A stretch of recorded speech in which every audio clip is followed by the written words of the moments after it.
Welcome to the Splash 2024 Black Diamond Advisory YouTube podcast. My name is Cameron Lackmore, and I have with me as my co-host, Selvan Katukaran. And we're delighted to have as our very special guest, Ryan Smith from Anderson Corporation. Ryan, thank you so much for joining us. If only the audience could see the setup we have in this room. It's really quite impressive.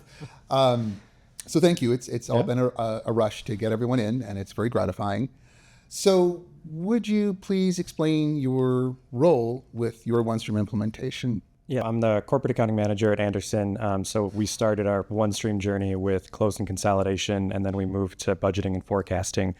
So my role in the beginning was that close and consolidation, taking a legacy consolidation tool that was bare bones, basic, and very old, and moving it to OneStream and working with the team, a cross-functional team within general accounting, which would be the team that kind of rolls under me, along with a lot of different cross-functional teams like FP&A, our enterprise reporting team, et cetera, to really kind of move to a high-performing platform from a very legacy place. So that's how I would describe it. What was your tool before OneStream, or tools rather? It was an Infor tool that just did kind of the consolidation piece of it. Gotcha. So, what did you use for planning and budgeting? That same tool. So it was a little bit, just a little different section of that tool, but still very basic.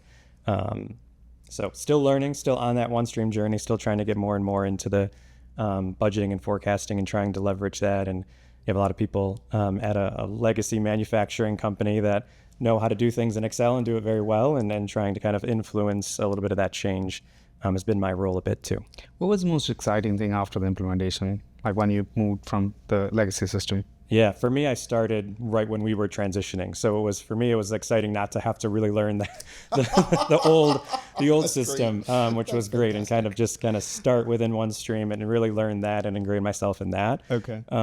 So that was super exciting. And then just having the tools of, just basic chart of accounts and understanding things and being able to look at things quickly. Okay. I didn't really have that view when we were in our legacy systems. So really just an easy way to get data and kind of answer questions. Mm-hmm. I'm not the tech expert. I kind of struggle through the system sometimes, but it definitely gives me a little bit more user-friendly interface and giving me the information that I need on a more timely basis. So. Gotcha. From an overall perspective across your firm, what has been the transformational nature of OneStream? What are you collectively, we've talked about what you see it, and that's important, but what about the rest of the people that use OneStream? Look, we're still trying to get there. So right now I feel like it's very much so seen as an accounting tool. We're putting account recs and transaction matching. So I'm also kind of leading that effort as well, which is very exciting, going from Excel-based account recs throughout the organization into a tool, which will be very helpful.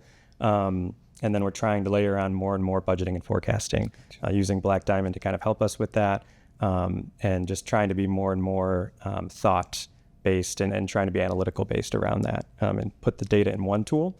We constantly hear from our organization, materials, tools, and resources comes up in our VOE, our Voice of Employee surveys, saying we have too many materials, tools, and resources. So from my perspective, OneStream's a way to consolidate that, put it into one tool, but it's a journey. It's a long journey to get there. So we're starting, and hopefully we can get more and more in there. Fantastic. When you say that their need for the material information, is that looking for the transactional details part of it? Yeah, so we don't have transaction level detail within OneStream today. We upload trial balances, and then we feed that in there. So we have trial balance level detail within OneStream today. More and more conversations we have and more people learn about OneStream, there's a big need to get that transaction level detail in there to be an enabler for us, as opposed to a limiter for us, which it is now. But we're going down that journey. Okay. So we all saw the keynote speech today, I guess, an hour and a half of the good and the great of OneStream. What excited you?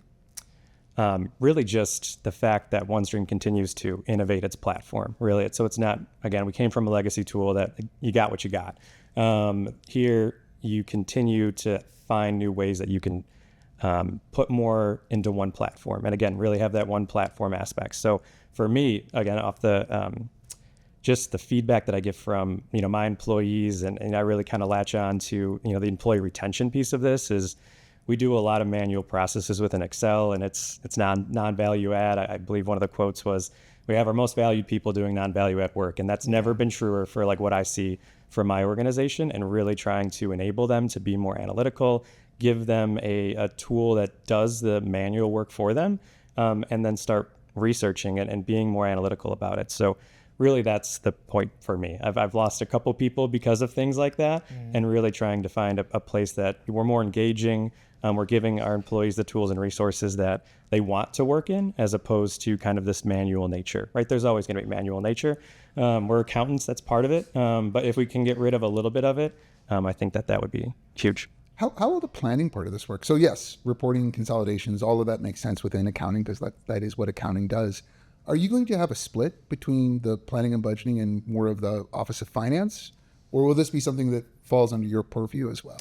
No, so we're kind of split where FP&A and the controllership, kind of that's where they split. So I'm not overly engaged in that part of the process with planning. We still fall under the CFO. It's not split from that perspective. It just doesn't roll up under me. Understood. Thank you so much for coming and being a guest on this podcast. Yeah. This is the first year we've done it, so we're all learning as we do it. Right. Thank you again. Yeah, no, thank you. Thank you.